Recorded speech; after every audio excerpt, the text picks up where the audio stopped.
Hindi nakalimutan ni Eugene Domingo, Senator Juan Revilla at iba pang bituin ang kanilang pag-alala sa mga taga-Northern Mindanao sa gitna ng kasiyahan sa premier ng kanilang Film Fest entry. Huwag na tayo magdamot, lumabas tayo, i-donate natin, magtulungan tayo. Huwag tayong mawawala ng pag-asa. Kahit busy bilang horror princess, tutulong si Catherine Bernardo sa ABS-CBN Telethon kasama ang iba pang Star Magic Talent. Nakita din mismo ni Vice Ganda ang kalulus-ulus sa sitwasyon ng mga survivors ng tragedya. Nakakabagabag yung itsura ng mga tao. Putikan. Tapos yung mga bata, yung mga buntis. Yung ganun, mga nakapaa. Nakakadurog na lang puso. Kumbaga, wala akong karapatang magreklamo.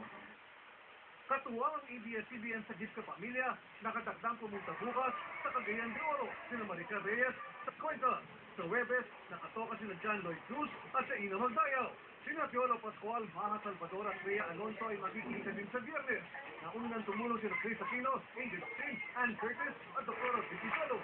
Sa mga kapwa ko artista, aminin naman natin, mas nakakaluwag-luwag naman ang buhay natin kaysa sa mga taong naroon shopping tayo ng shopping, kahit siguro 500 pesos, mag-ala tayo, ibigay natin sa kanila pag samasamayin natin, ang laki-laki na nun. Tumawag kayo sa Gift ka Pamilya, ang ABS-CBN, ang daming lugar kung saan nyo pwedeng dalhin ang mga tulong ninyo at lahat yan na kasi siguro kayo makararating sa mga talagang dapat puntahan.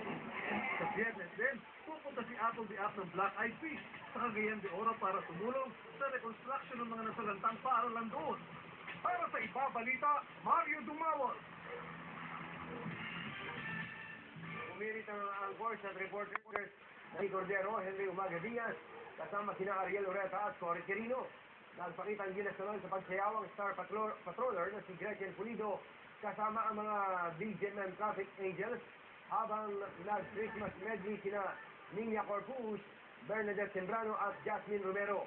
At siyempre, pumato kami ni Jerry Baha kasama si Randy Santiago sa pagkanta ng Hit ni Pagbo.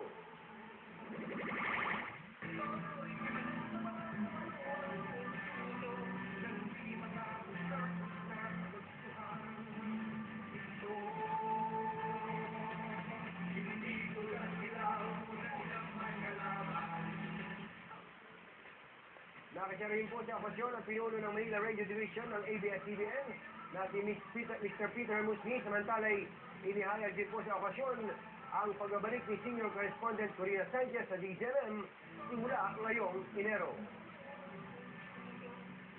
Matapos na lang po hitik nating balitaan, maaari niyo po kayong panoorin online sa Studio23.tv at i-add sa Facebook.